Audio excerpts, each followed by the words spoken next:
Yes, I'm recording. Real. Right, it's recording now, okay? Fab. On my computer, and I'll get it to you, Colin. Fantastic. Okay.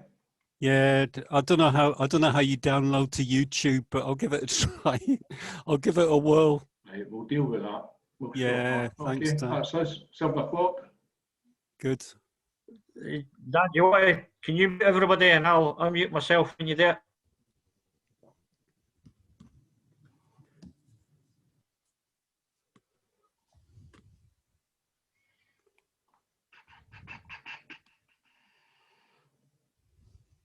I'm just getting it done.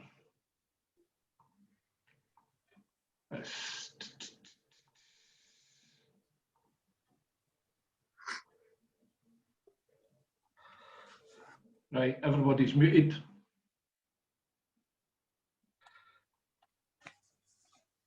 Good evening, everybody. Sisters, brothers, comrades, friends.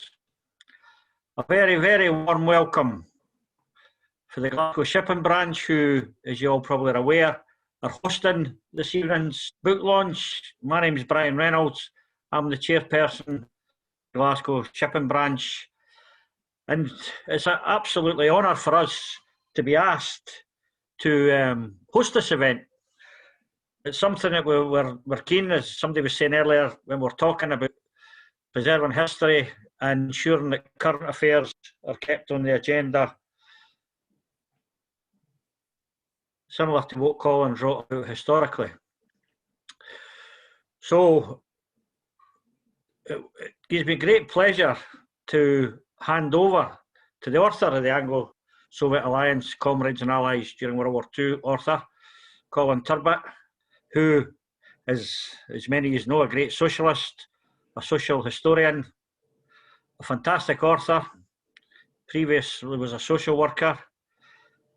And for me personally, you know, it gives me great pleasure to say he's been a great supporter of campaigns organised by the RMT, and especially the Glasgow Shipping Branch, going back to disputes, industrial disputes, keep Calmac public. So this night is all about us being educated, and without any further ado, I take great pleasure in handing over to Colin Turbett. But before I do so, can you all make sure that if you've got any queries, questions, put them in the chat, and we'll have plenty of time at the end for people to answer them, and hopefully we can maybe even a wee chat amongst ourselves towards the end if that's possible, if time allows. So keep yourself muted. Absolutely enjoy the evening. Fire the questions into the chat, and without any further ado, Colin, the floor's all yours. Thanks, Brian. Dan, can you put up the presentation, please?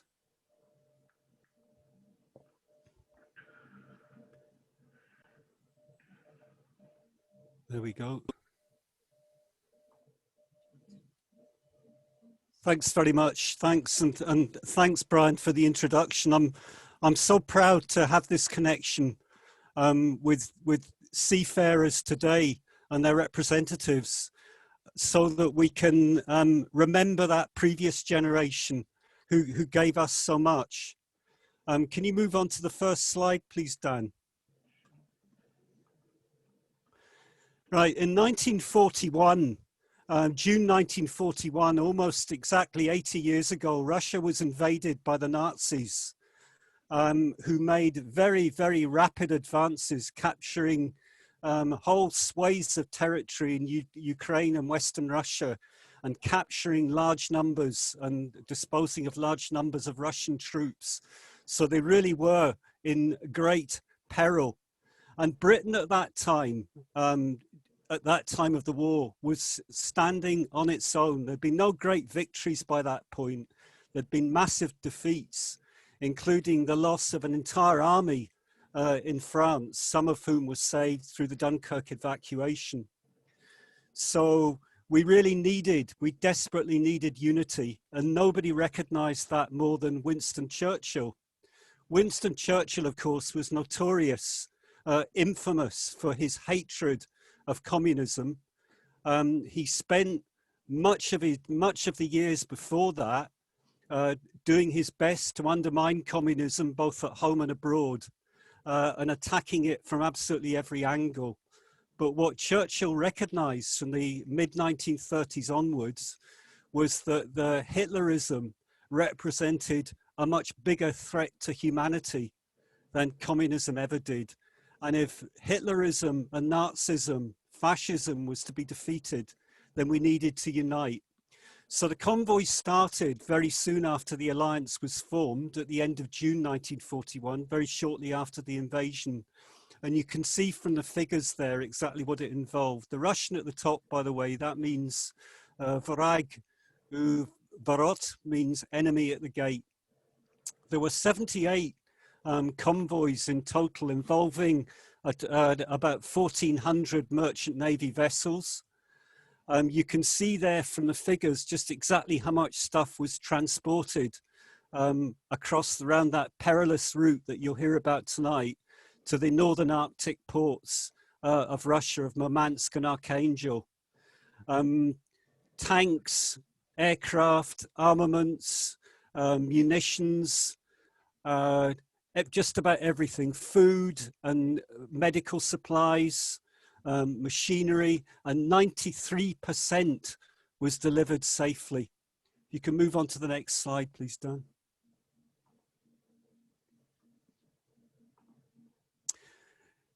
It was described by Churchill as the worst journey in the world.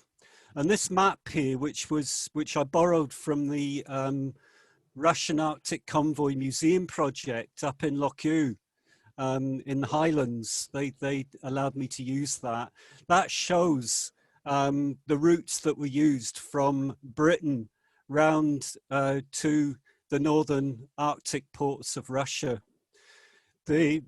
You'll hear about PQ-17 in a minute, but a decision was made in 1942 to only use the winter route. The summer route to Murmansk, to Archangel, was considered too dangerous, too prone to attack from the Germans.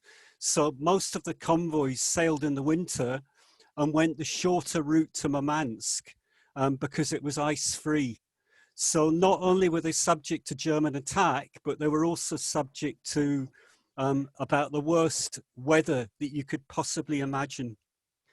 Now, the Nazi opposition was very, very focused and concentrated. The Nazis recognized that the sinking of a 10,000-ton freighter with all the materials that it could carry on board it was the equivalent of winning a land battle. And of course, it was an equivalent that cost them not nearly as much in terms of manpower and firepower.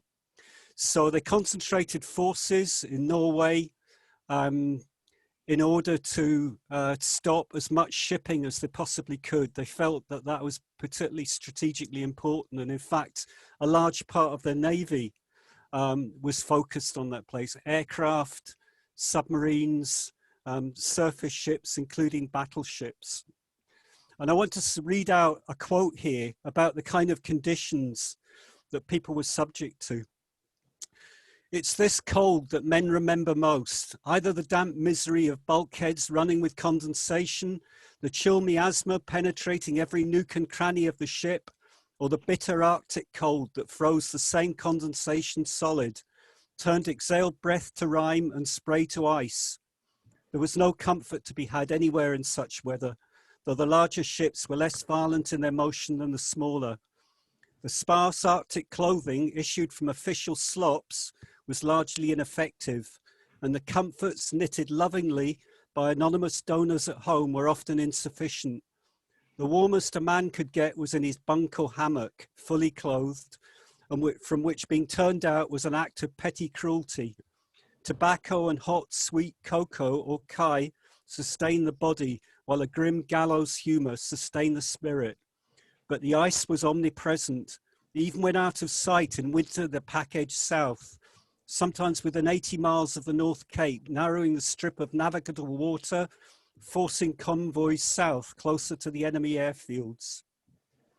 And I'll stop at that. If you could move on to the next slide, please, Dan. Convoy PQ-17 sailed from Iceland on June the 27th, 1942. It consisted of 36 merchant vessels, mostly American ones, and a small escort composed of minesweepers and former fishing vessels. But so important was that convoy that a large fleet of Royal Navy ships sailed out from Scapa Flow to protect it from German attack. Now, the Germans knew about this convoy. They shadowed it. Battleships and heavy cruisers were put on standby from Norway and left their moorings to go out and attack that convoy. But things went wrong for the Germans, and those heavy vessels, heavy surface vessels, turned back. But by that time, the Admiralty in London had already decided that the risk was too great for their valuable surface naval ships, and the convoy had to scatter. So on the basis of unconfirmed evidence that the Tirpitz was putting to sea, that was the giant German battleship that the British vessels were no match for. So the convoy scattered, and the Germans then picked off 2/3 of those 35 vessels, one by air and submarine attack. No surface vessels were involved. It was an absolute disaster. 24 ships were sunk, and aboard them were 210 bombers, 430 tanks, over 3,000 vehicles, 100,000 tons of ammunition, and 155 merchant seamen were lost. It was the worst moment of the war for the Navy, and it accentuated the feeling that the lives of merchant seamen weren't as valuable as the lives of Royal Navy seamen. You could move on to the next slide. Slide, please, Dan.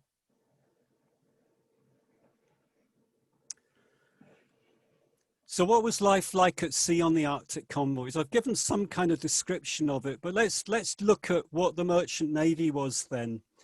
By the end of the war, it's estimated that 185,000 crew had mostly men, because women weren't allowed to become merchant seamen during the war. 185,000 men had passed through merchant navy service. The navy at that point, by the end of the war, had grown to 800,000 individuals and 73,000 women, including my mother, who's actually watching this tonight, who was in the Wrens and served just outside Rosyth under the Forth Bridge as a visual signaller. So there were huge differences between the Merchant Navy and the Royal Navy. And as time went on, the Merchant Navy seafarers began to regard themselves as a very poor relation, both in terms of pay and conditions and just the value that they were held by. It's often forgotten too that about a quarter of all seafarers in the British Merchant Navy were actually from ethnic minorities, with Chinese, Malayans, Somalis, people from all over where the British had colonies. Many of them lived in our cities in Tyneside and Cardiff, but regarded within the Merchant Navy really very, very poorly and got the worst jobs aboard ship. Now, until May 1941, if you were sunk on a merchant vessel, then your pay immediately stopped. And no matter how many days or weeks you might spend in a lifeboat before you were rescued, if you were, you got paid absolutely nothing for that. And pay only resumed when you next joined a ship. Now that was resolved in May 1941 before the Arctic convoys began. And a pool was formed by the government, which all merchant seamen were required to sign up to, which meant their pay was guaranteed whether or not they were actually on a ship. And it was a necessity for the government to do that. They didn't do it for the sake of the seafarers. They did it to ensure that the ships were crewed and that supplies were maintained. You could move on to the next slide, please, Dan. I've already said that most of the convoys went to Murmansk because it was an ice-free port. Many also diverted or went to Archangel or Arkhangelsk, as it's known in Russian, which was a much bigger port further down, but could only be reached in the summer. Now, Murmansk was a new city, not like Archangel. It hadn't been there for a long time. The port there was actually established by the British during World War I in order to land supplies for the Russian army. The port was a very poor one. It was also very, very close to German bases. So I gather that it was within something like 10 or 15 minutes flying time. So from the very beginning of the war, it was constantly bombed. And by the time the Arctic convoys began arriving there in August, September, it had been by and large destroyed. And the people there were living in absolutely dreadful conditions. And the picture there shows, it's a picture I've colorized, but it shows Murmansk under bomb attack. And then the next picture shows some women dockers who were a very tough bunch indeed, unloading Allied vessels. So Murmansk was no great place to go. It wasn't like many ports where you could relax once you left your ship, once you arrived in port. Far from it. It was an absolutely dreadful place to be. We can move on, please, Dan. Next slide. There was, as you said, any of you that saw the newsreels films before we started tonight, after 6:30, they give me a lump in my throat every time I see them. I find them far more emotional and enigmatic than any kind of contemporary war film. They really do show you what it was like, and they show you the faces of the people that were involved. And there was, as you could see in those films, tremendous enthusiasm in Britain at that time that the Russian war effort should be supported in every way possible. Churchill's wife, Clementine, launched a fund called the Red Cross Aid Fund for Russia that raised the equivalent of hundreds of millions of pounds that was sent across to Russia to feed people and provide hospitals and medical supplies. In Britain, back in Britain, there were Russian weeks, which whole cities engaged in with all their civic dignitaries and government people, everyone else. There were Salute to the Red Army events, and you saw some of them in the newsreel. There were friendship committees established in every town and towns twinned. There was a Tanks for Russia week in order to try and boost production. And there were constantly calls for a second front because it was considered that that was crucial. The Red Army at that time were bearing the brunt of the war. 95% of the land war was conducted on Russian territory, and that's a fact we often forget. So the supplies that we were sending were crucial, but so was the relief that we could give by launching a second front, which didn't actually come until 1944, but Stalin and the Russians and their supporters here were calling for that from 1941 onwards. So we could move on to the next slide, please, Dan. You can see here some figures for wartime losses. I find them quite staggering, quite sobering. Now, on the Arctic convoys, you can see here that more Royal Navy personnel died than nearly 2,000 than Merchant Navy personnel. But the comparisons are difficult ones. They're contentious ones because Royal Navy ships were very intensively manned. They were basically weapons carriers. So you needed all the people on board, not just to run the ship, but to fire all the weapons and do all the communications and everything else. Merchant Navy ships only required enough people to guide them to their destination and feed the crew. No one else really was needed. You didn't need people to look after the cargo. Although after 1941, they also carried weapons bearer. They carried gunners. And at one point, some of them carried aircraft as well. And so when a Merchant Navy ship was sunk between 1940 and 1941, hundreds of Merchant Navy vessels were sunk before the defense, the escorts got properly organized. And of the ones that were sunk, half the crews involved were killed.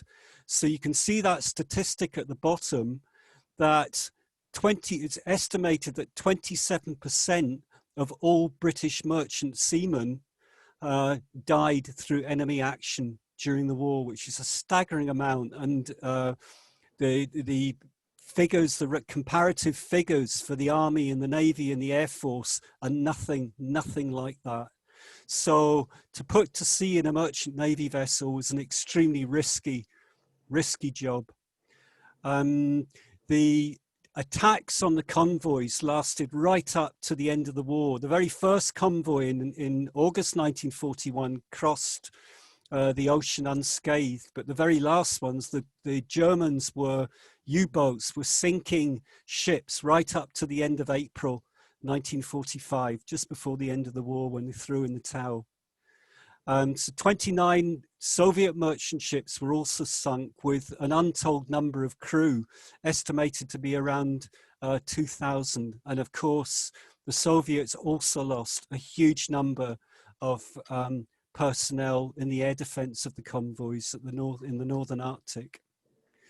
So those figures are indeed staggering. If you can move on to the next slide, please, Dan. That's my mother, by the way, holding my father's Arctic Star Medal. And what I want to say here is that we need to thank the survivors of the Arctic convoys for not just the very belated award of the Arctic Star, but for reviving historical memory. When I started to research this book, I was reading through accounts of the Arctic convoys written in the 1950s. And most of them were very disparaging of the Russians, were very negative about the welcome or lack of it they received in Murmansk and Archangel. There was an insinuations that the Russians were ungrateful for the help that was offered. And it took until the last 20 years for the convoy survivors, whose campaign led to the award of the Arctic Star, for that to be corrected. Because what I found is, reading their accounts through the Arctic Convoy Museum project and the stuff that they've done, talking to veterans and recording their accounts, is that you get an entirely different picture from ordinary seamen. And in fact, many of them maintained their links, despite all the difficulties in the Cold War, maintained their links with people in Murmansk and Archangel right up to present times, although of course there's very, very few of them left now. And then we move on in history to the accounts of the war after 1990. We find again that history's being revived. It's very, very popular now. You walk into any bookshop and you'll find books comparing Hitler and Stalin. You might think, well, maybe there's not much inaccurate about that. But in fact, the influence of these books is to play down the Soviet effort and the Soviet sacrifice to win the war. It's to talk up D-Day and the effort of the Americans and the British together, and to place the Soviets on the same kind of level in terms of being the enemy as Nazi Germany. So if you go to Eastern Europe and go into a museum or an exhibition in Poland or Estonia or Hungary or Czechoslovakia, you might be surprised to find that so-called patriots, who are people who often fought with the Nazis against the Russians and joined the SS, for instance, and took part in the Holocaust, that they are now celebrated as being patriots and freedom fighters at the same time as the Russians are denigrated as invaders. And that's a history that's been confirmed by the Prague Declaration of the European Union in 2008, which we signed up to. Our MEPs in the European Parliament, including Labour ones, voted for that. Absolutely shocking, because it's led to that complete erroneous revision of history. You could move on to the next slide, please, Dan. So in Russia, quite rightly, Victory Day has always been a really important event. It's coming up in a few days' time. There'll be big celebrations. There'll be a huge, well, I don't know about this year because of COVID, but normally there's a big march past in Moscow. And that's because it's quite right that we remember just how much the Soviet people sacrificed in World War II. We're talking about over 27 million people died, most of whom were civilians. And I put the British losses in there, not to play them down, but to put the Russian losses in perspective, because obviously British losses were absolutely shocking and appalling too, and particularly to people whose families were concerned. But what we have to remember is that fascism was ultimately beaten, not because of an alliance between the British and the Americans, but because of the effort and sacrifice of the Soviet people, ordinary Soviet people who gave absolutely everything to defeat fascism, and who by the end of the war were not, as you would believe if you read Western historical accounts, they were not on the throes of invading Europe, the rest of Europe. So we needed an atom bomb to hold them back. In fact, they were thoroughly exhausted and at the furthest extent of their capability in terms of military effort. And all they wanted to do was to return home, to rebuild the country. And demobilization began in the Red Army almost as soon as the war was over. So we can move on to the last slide, please, Dan. Really just a few links here. I want in particular to highlight the Russian Arctic Convoy Museum at Altbia in the Highlands, because not only do they have a fantastic exhibition of artifacts and memories in relation to the Arctic convoys, but they also put on superb events from time to time. And they were instrumental in bringing survivors together until very recent times. And in fact, on Sunday of this Sunday coming, they're holding an event, the launch of a film, which is called The Worst Journey in the World, after using Churchill's quote. And it's only a 45-minute film, but I'm certainly going to tune into that. And I hope that some of you will too. So, but this is only covering, I mean, this is a book launch, and I've really only covered tonight some aspects from the book about life on the Arctic convoys. The book is much broader than that and covers the whole history of the wartime alliance and the various ways in which the Russians and British cooperated, and the various ways in which that amazing unity was demonstrated that saw us defeat fascism. So I'm going to end at this point now, but if there's any questions, I'm certainly happy with other speakers to come in at the end. And I think we need to hand on to the next speaker. Thanks. Colin, thanks for that wonderful presentation and education for many, as I would think. Absolutely similarities to the Spanish Civil War, where it's just been written out the history books. And so absolutely fantastic, Colin. I'm sure everybody really enjoyed that, which takes us on to our next speaker, which will be a poem read by the wonderful Sheila Gilmore, who hails from Shiskin in the Isle of Arran. So Sheila, if you want to unmute yourself, the floor's yours. Thank you very much. Thanks very much, Brian. And thanks, Colin. That was indeed very, very interesting.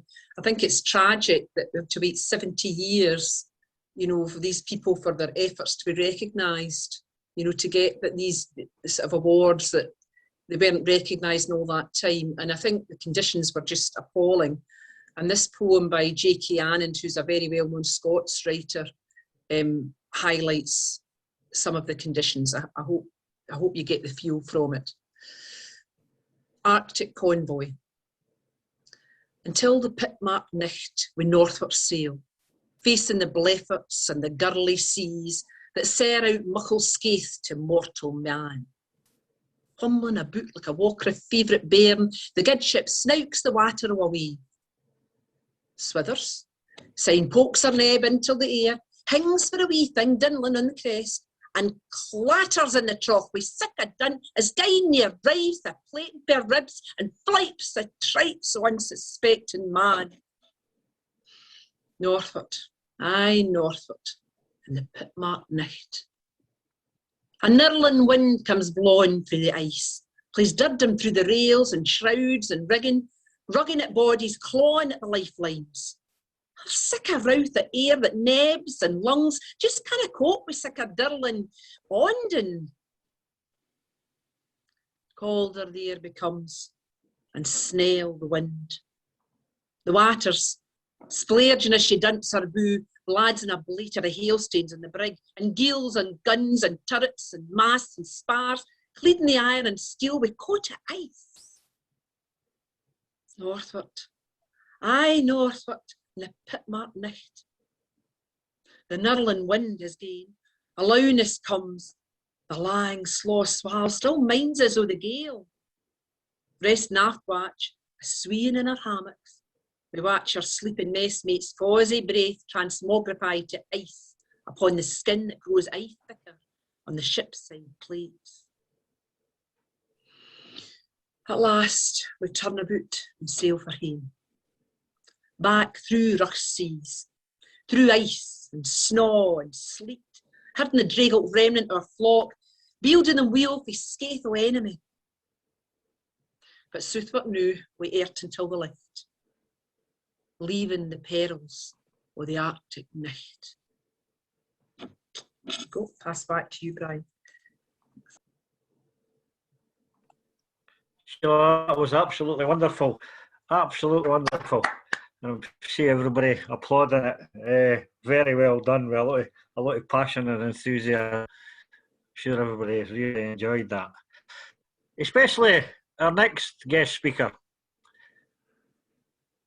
who it gives us great pleasure to bring in someone from the Foreign Relations Secretary from the Seafarers Union, the Seafarers Federation Union in Moscow. Thank you, This will be Brian. good. Igor Shchekotin, Yes. welcome. The floor's all yours, Igor. Thank you, Brian. My name is Igor Shchekotin. I'm from Moscow, Russia, and I'm Foreign Secretary for the Seafarers Union of Russia. And first of all, I would like to thank Colin for the book. Here it is. Here it is. It safely arrived in Moscow, and I've read several chapters of it. And I would like to say that I really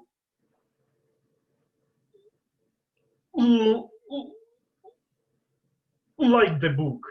It reads with ease and transparency, sometimes even as a spy novel. I would call it really a scientific research, but presented in a vivid and fascinating manner.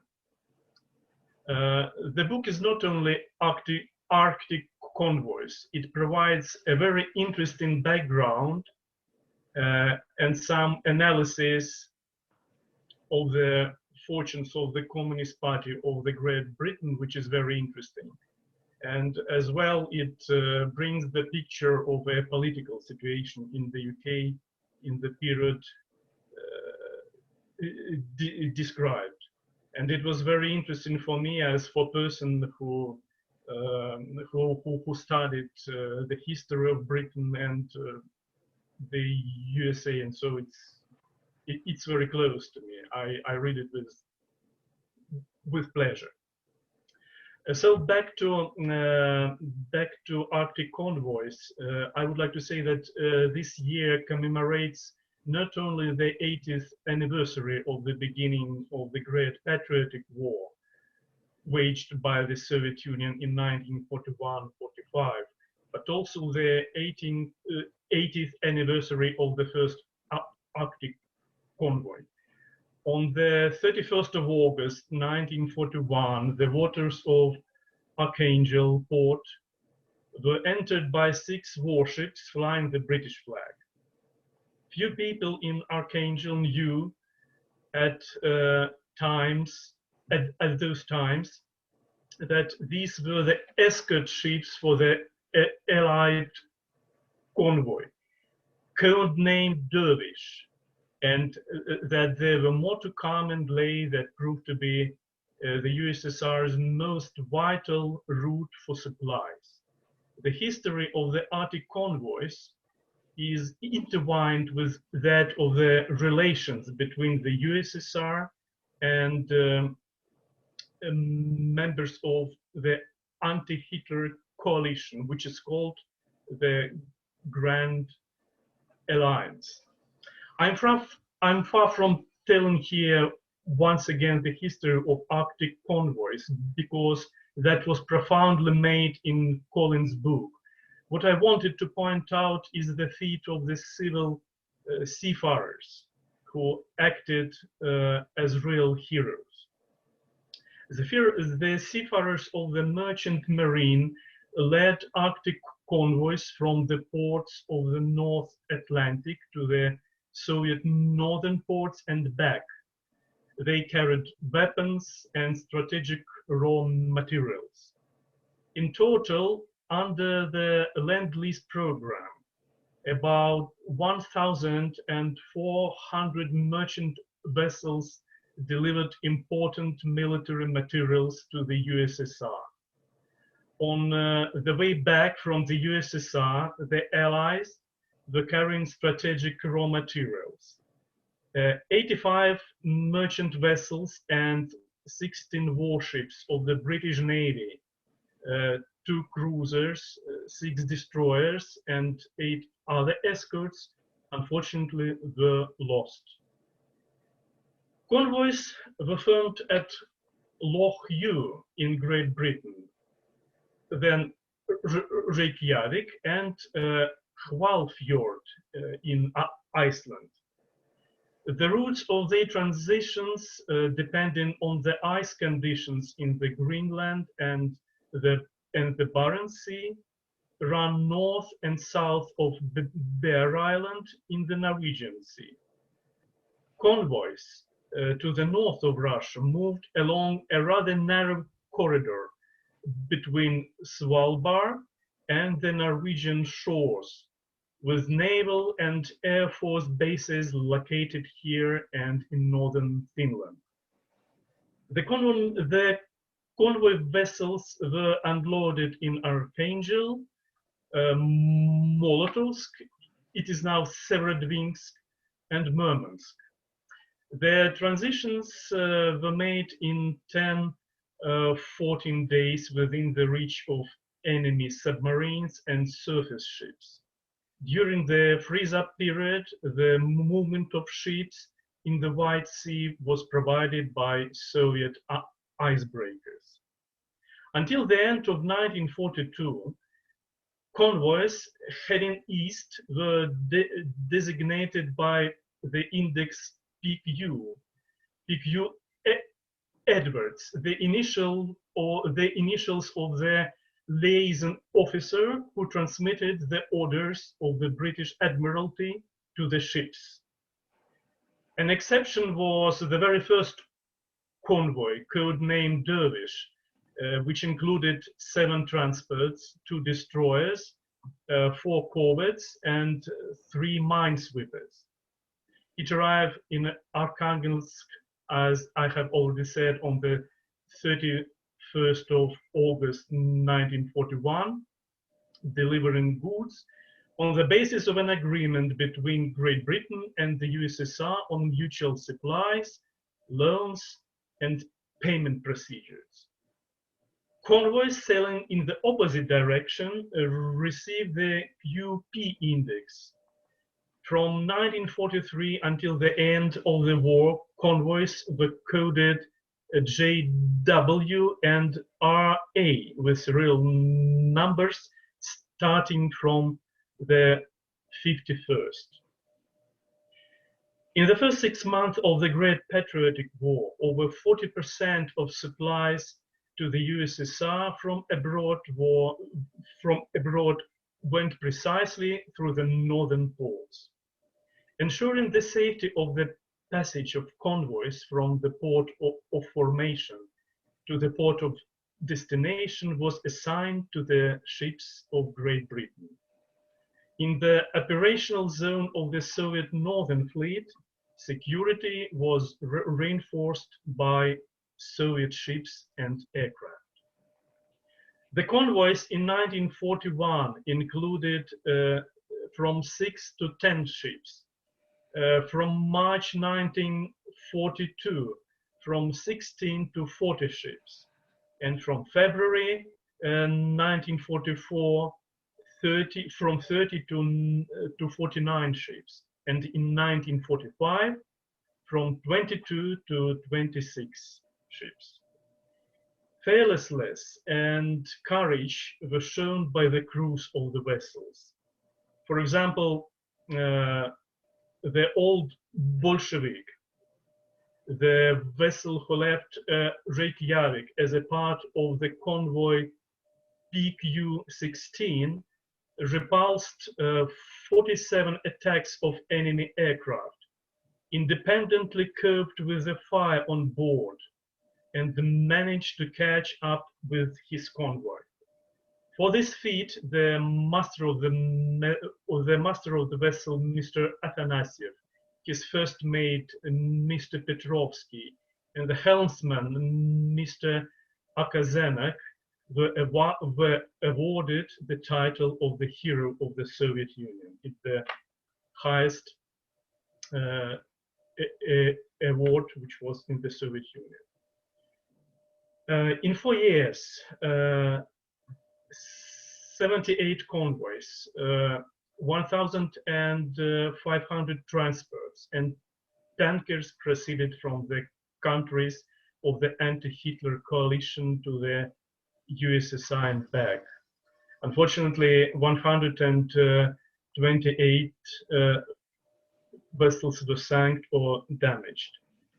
More than 22,000 aircraft, over 13,000 tanks, 13,000 guns, 639 ships and other important cargo, including food, were delivered to Arkhangelsk and Murmansk, which provided about 20% of the needs of both the front and the rear.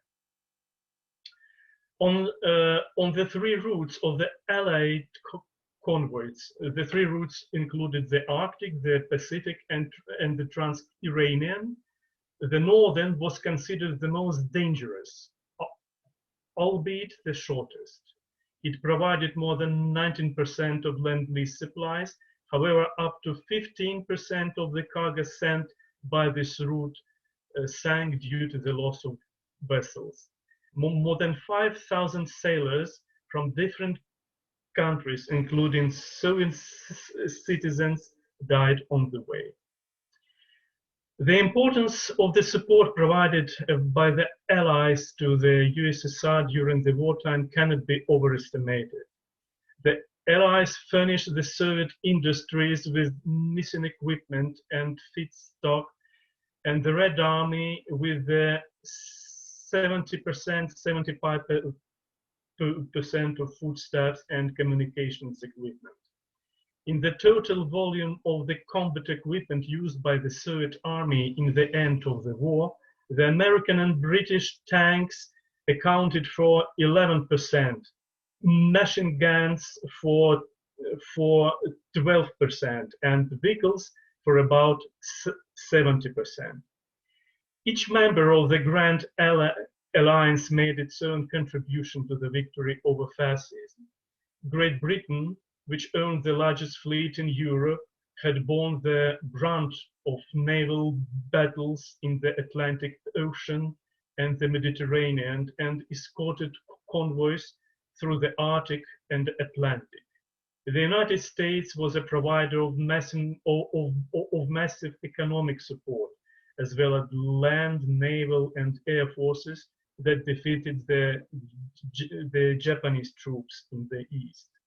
While the Soviet Union suffered the bulk of the burden by fighting against Nazi Germany's land and air forces in Europe. Thus, the Lend-Lease Act had played a role as a major instrument for pulling together the forces of the Grand Alliance, while the Arctic Convoys had not only proved to be a vital means of supply, they brought together more than 40 countries in the joint fight against the common enemy, Nazism. Thank you very much for your attention. That's all.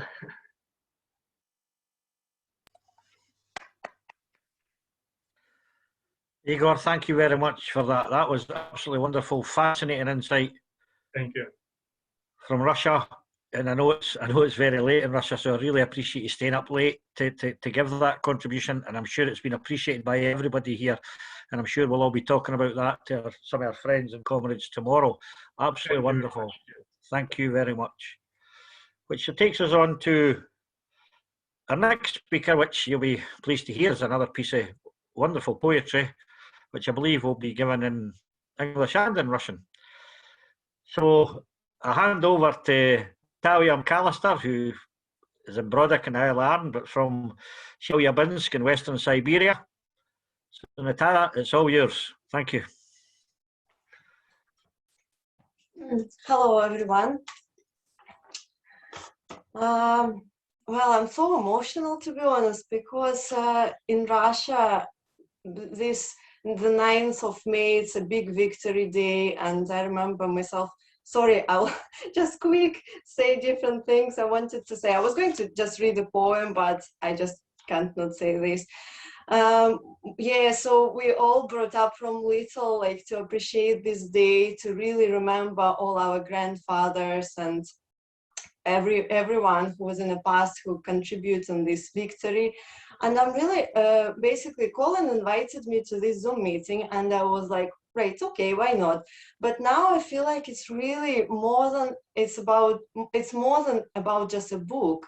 It's really about remembering everything what people done, so we can have our future, so we can have our what we have right now. And I'm really thankful to Colin, because I can see it's not only first book he's working, when I see him working, because we're doing Russian lessons together. And Colin shows everything, not in just black and white. And it's absolutely true that when I'm talk to different people about what's happened during the war, they have very, very strange impression of what Russia did during the war, or what about, like, how Russian people behaved. And I'm absolutely shocked. And they can show me books where they read it, or information where like sources where it came from. And I'm really, really thankful that Colin changes this, because when we talk about Russia, he's always really interested and curious, and he tries to capture everything, even I'm saying about, like, my granny's past, my grandfather's past, and present it in a neutral, nice, not nice, but neutral way. So everyone who would be reading his books, he can make decision himself, what happened, how it was, not just like judging, because all these books which written shouldn't be about judging. And it's really interesting, because we're talking today about Russian and British allies, and we have Russian-British family. My husband, he's Scottish, and his grandfather, he was in Royal Navy, and he was convoying ships, and they were captured by Japanese. He managed to escape, steal a boat. He sailed back and warned his other ships that it's a trap there, and he was like really, really great. And I remember that my grandfather was talking about his father coming from war. And it was so emotional, because he said all he remembered about his father, because he died pretty quick after he came from war, it was nothing in USSR. It was no like really sweeties or biscuits. People would be getting, like children would be getting like small bag for Christmas, for New Year. And he said his father brought him like really big box of sweeties and biscuits, and he was so happy that he managed to bring these things to him. But because he was walking along the sea a lot, he damaged somehow his knees or something, and then he died quite recently after this. And it was every time he was talking about this, it was so emotional. I better start reading, otherwise I'll be crying. So this poem being picked because it's about, again, Murmansk and Arkhangelsk. So to us, ships sailed in convoy. It's by Lyudmila Vnukova. I will read first in Russian, because in Russian it's like a proper poem, and then I will read the translation so you will have a better idea of what I'm talking about. Война нигде, никогда никого не щадила. На земле, в воздухе, на воде жестко косила. Покончить с фашизмом люди в мире решили, и, открыв второй фронт, в битву вступили. Перелом в войне был значительным, а для некоторых стал оглушительным. Союзники по-разному нам помогали, но мы ничьей помощи не отвергали. Страну и народ весь истощила война, и помощь любая была нам ценна.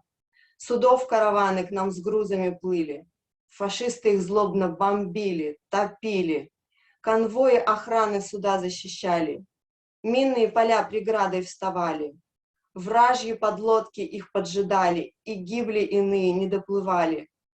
Наши торпеды врага настигали, уйти безнаказанно ему не давали.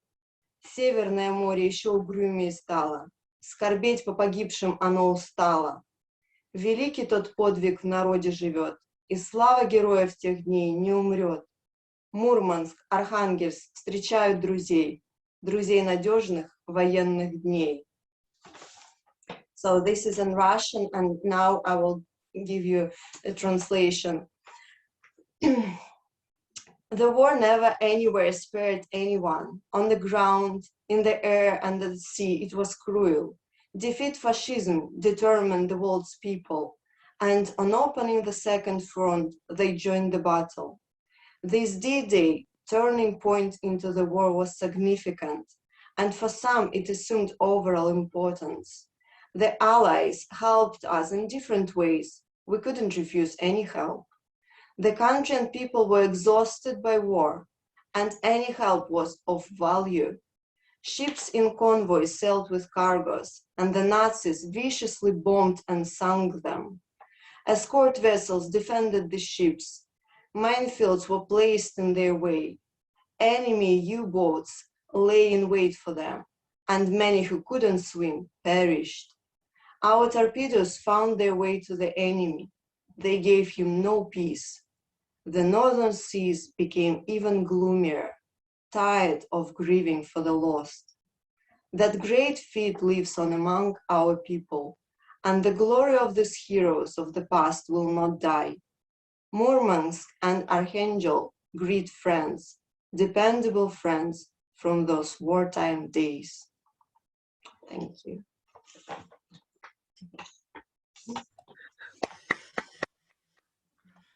Thank you very much, Thank Natalia. you. That was absolutely wonderful, and I love the story about your granddad and your dad earlier. Absolutely great, and these things help bring all these things together and make it what it is. Absolutely Yes. fantastic. Thank you very much. Thank you. Thank you so much.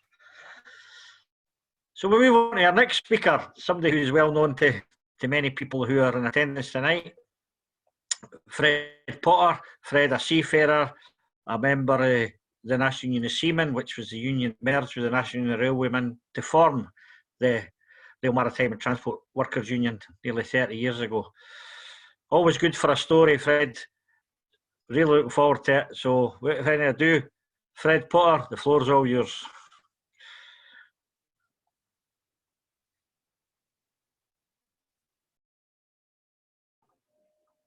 Fred, you unmute yourself.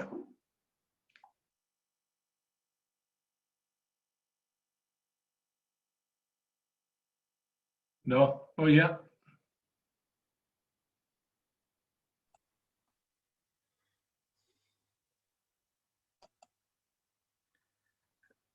No, He's still maybe, not. he's maybe lost the connection. We can No, take he's him. got it. It's there, okay. Got it. How's that? That's you, Fred. Yeah, I'll Brilliant, start Fred. again. Thank you for those few kind words, Brian. Tonight the story is my father's, not mine, and I'll try and keep it sharp and brief and to the point. My father was born in 1920 at the time of the Great Depression in England. Born in northern England, a place called Sunderland. And when he left school, the options were either coal mines or the forces. So he decided to join the Royal Navy. He joined as a boy, and by the time war broke out, he was 18 years old, and was his first taste of action was the evacuation of Dunkirk, when his ship, the Vanquisher, did 9 actual runs to the beaches to pick up and rescue or help rescue the British Expeditionary Force. From there, he was shuttled off to the Mediterranean on a D-class destroyer, HMS Duncan, and they were engaged 2 years there, supplying the beleaguered island of Malta, who, like Russia, but to a much lesser extent, was under constant bombardment by the Germans and the Italians. The ship was bombed there, and he came home to the UK, and he was assigned to a ship called HMS Poppy. Strange name for a warship. HMS Poppy was a Flower-class corvette, and for those that don't know, I'll give you a little bit of background to what a corvette is. When the war broke out, we were so short of tonnage, or warship tonnage, the Admiralty, they got their heads together and they spoke to all the various shipyards around the country, and the one that came up to them was Smith's Dock on the Tees, who built whale catchers. And they said to them, "We're building a little whale catcher here called the Southern Pride, which would probably fit to the package that you're looking for, something fairly hard working, fairly decent range, and easily manned." So they decided to alter the design slightly, and they built over 200 of these redesigned whale catchers. They became such an essential resource for the North Atlantic convoy protection. They became the backbone of the anti-submarine warfare. And they were used in most spheres. They used them for minesweeping, they used them for convoy escorts and anti-submarine work. Anyway, my father joined HMS Poppy, and there's a funny little aside to the tale. Apparently the Admiralty, when they were asked why they were calling these ships after flowers, they said, well, the mighty Kriegsmarine sees himself as invincible. So how's a German submarine commander going to feel going home to say his ship was sunk by the Peony or the Rhododendron?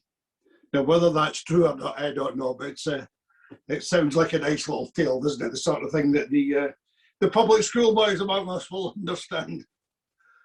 Anyway, he joined HMS Poppy, and Poppy was one of the escorts on the infamous PQ-17, which sailed for Russia in July 1942.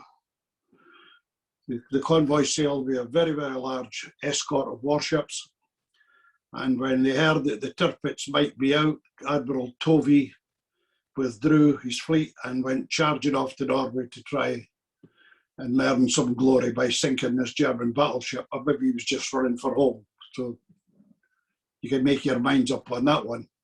But he left the convoy to the tender mercies. There was a couple of converted banana boats. They were converted into anti-aircraft vessels. There was Poppy and Lotus, I think was the other one, and 2 or 3 converted armed merchant trawlers. A whale catcher and a trawler isn't much different in size. They're about 200 feet long, to about the size of 5 big Arctic lorries. Not very big ships to go charging around the Barents Sea and the Arctic Ocean. But anyway, that's what the convoy was left with. And as Brian says, the convoy was absolutely decimated. 24 of the 35 ships were lost, the great loss of life. And Brian's already given you the figures on that, so I won't go over all that again. But they were under constant bombardment day and night, submarines, aircraft, etc., etc. And it's also been said that the little bit of mistrust. And one of the things my father did say, says when they got to Russia, the Russians didn't actually believe that the convoy was the size they said it was when it was left, because it was so unbelievable that 24 big merchant ships were lost. But that was the reality of that particular convoy. And as Igor said, they gave these convoys designated numbers and names. My father was on PQ-17, QP-14. Then they went down to the Mediterranean for the torch landings in North Africa, and came back up in February 43, and he was on convoy JW53, which was from Loch Hugh and Sidisfjord up to Vianga Bay in Russia. Now, this was a very different concept, apparently. PQ-17 was a summer run or a summer convoy. Not much bronzing done, but it was a summer sailing, having left the UK in July 42. JW53 was a winter sailing, leaving in February. And as a seafarer yourself, Brian, you'll know just how treacherous and horrible that part of the world can be in the winter months. These little corvettes, little ships, are totally iced up. The mess deck, they were the most uncomfortable things that were ever designed. They were designed for whaling, they weren't designed for just around the northern hemisphere. The mess decks where the men lived were virtually awash all the time. Your gear all swimming about in your feet, and you heard them talking about the only warm place was in your bunk. Well, apparently that's well recorded too.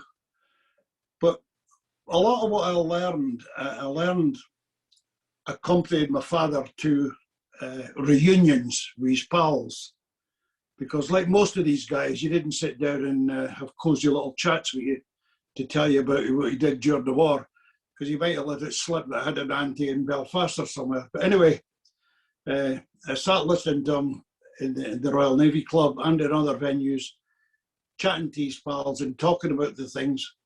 And the one thing they remembered and spoke about was the mind-numbing cold, how bloody cold it was all the time on the winter convoys.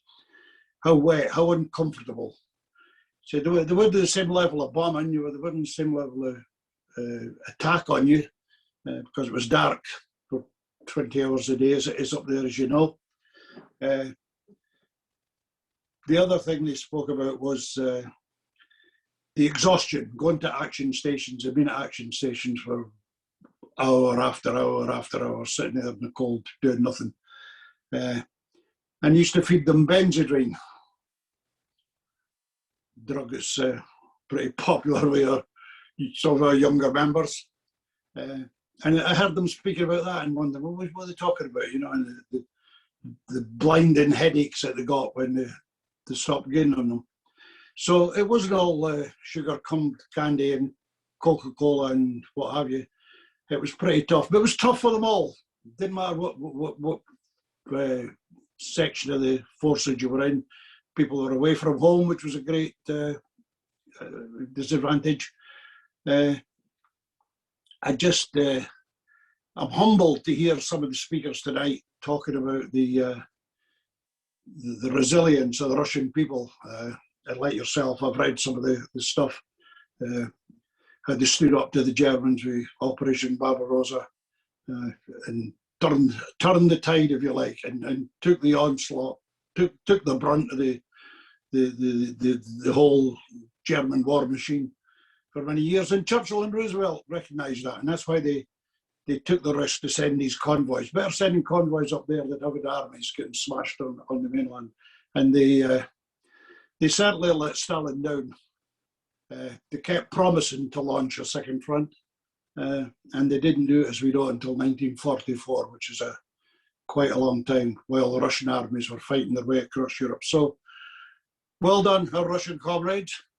I'm sure we all feel the same about the situation. It's a pity we couldn't have kept it going here a wee bit longer, but there you go. Tomorrow is another day. And that's it for me, brothers and sisters. Thanks, Fred. Sure everybody absolutely enjoyed that. You can't beat an old sea shanty for an old sailor, eh? Absolutely wonderful, Fred. Absolutely wonderful. Really good. And we're keeping good time as well. We're doing remarkably well. So that moves us away from Fred and on to our next poem. So, again, Sheila, the floor's all yours. We're all looking forward to it. Thanks very much, Brian. This is a very moving piece. It's by Molly Holden, and it's based on a true story.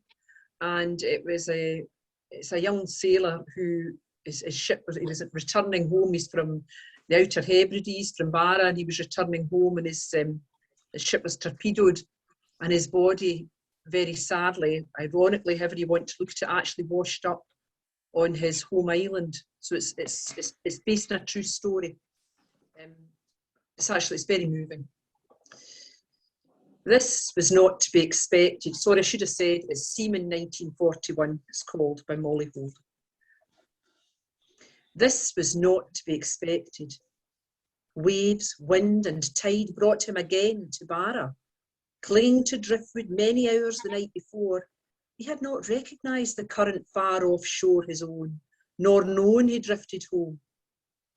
He gave up anyway, some time before the smell of land reached out or dawn outlined the morning gulls. They found him on the white sand southward of the Ness, not long enough in the sea to be disfigured, cheek sideways as in sleep. Old men who had fished with his father and grandfather and knew him at once before they even turned him on his back by the set of the dead shoulders, and were shocked. This was not to be expected. His mother, hot eyes, preparing the parlour for his corpse, would have preferred, she thought, to have been told by telegram, rather than so to know that convoy, ship and son had only been 100 miles northwest of home when the torpedo struck. She could have gone on thinking that he'd had no chance.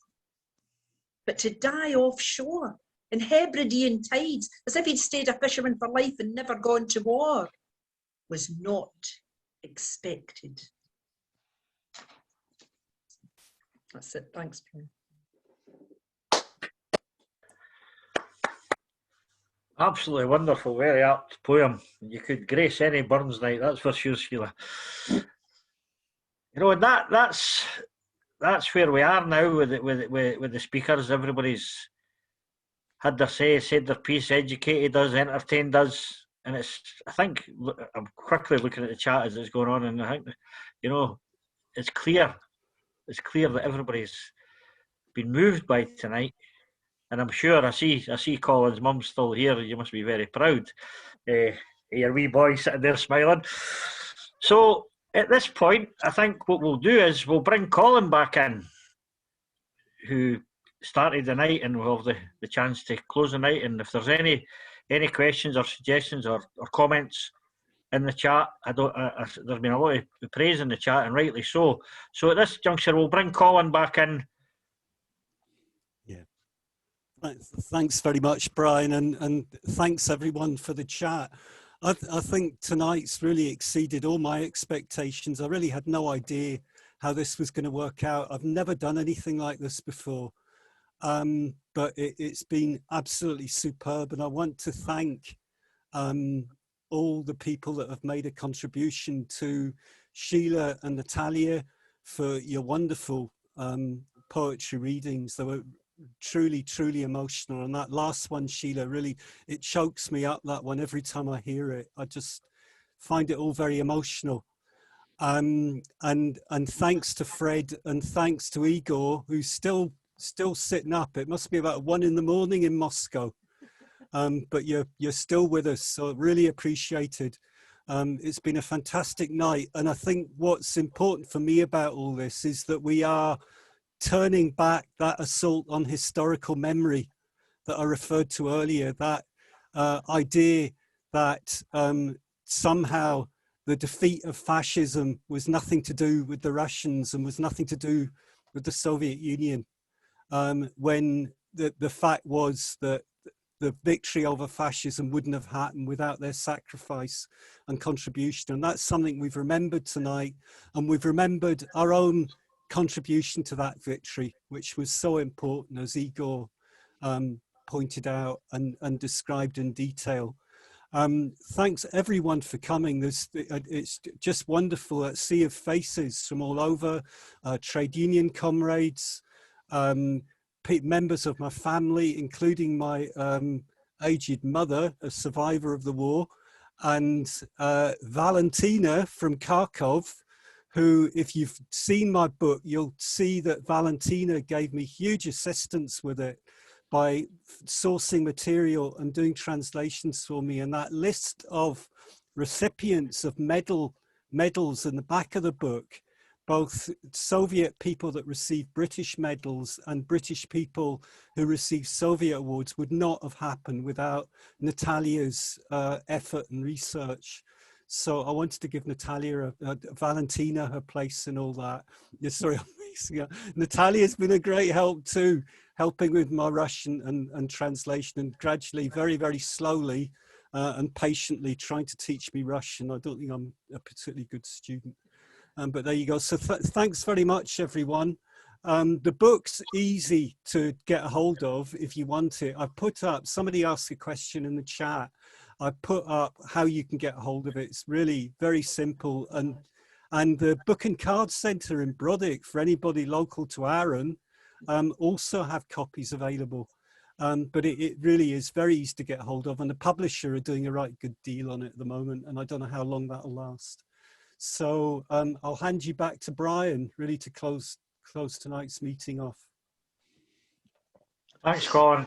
I'm sure many people here are looking forward to reading the book. I think if ever I felt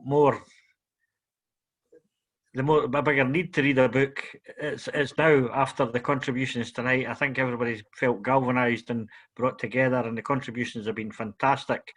And certainly our branch of the union will be purchasing a number of books. Anybody the financial problems buying them, we'll be handing them out to anybody that wants to read it, that's for sure. So a massive thank you to all the speakers. As Colin says, Igor, you've stayed up really late. We really appreciate that. People will want to get away to get their dinner and whatnot. So Colin, I can't thank you enough for giving us this opportunity. It's one of these events that always makes, you know, union branches proud to put on. We've done a few things in the past, you know, and this is up there with any of them. And I'm sure everybody has absolutely thoroughly enjoyed this evening. Everybody's contribution has been first class. So I'll leave it at that, Colin, and say thank you. Thank you to everybody that's took the time and effort to come along tonight to listen to the book launch. Absolutely wonderful. And I wish you all a good night. Thanks very much. Thanks to you too, Brian. Great. Well done, Thank Brian. you. Well done. Well done. Hi, Diane. Well done, Dad. You've done a wonderful hosting job, sitting in the background. Cheers, guys. Thank you. Right, thank you. Bye-bye. Well done. Well done, Colin. Well done, Colin. Thank you. Thanks, everyone. See you later, Colin. That was great.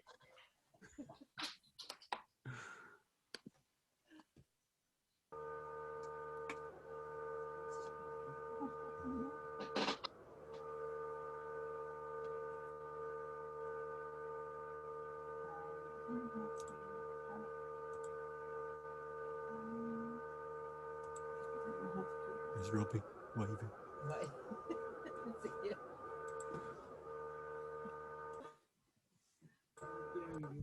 Thanks, Dan. Well done. You did a good job hosting in the background.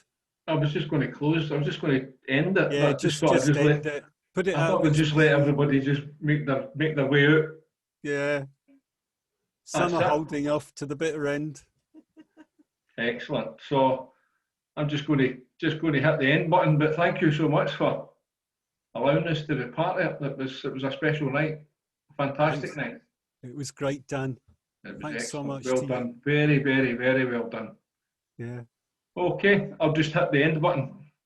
That's us. Thank you. Cheers. Thanks, Colin.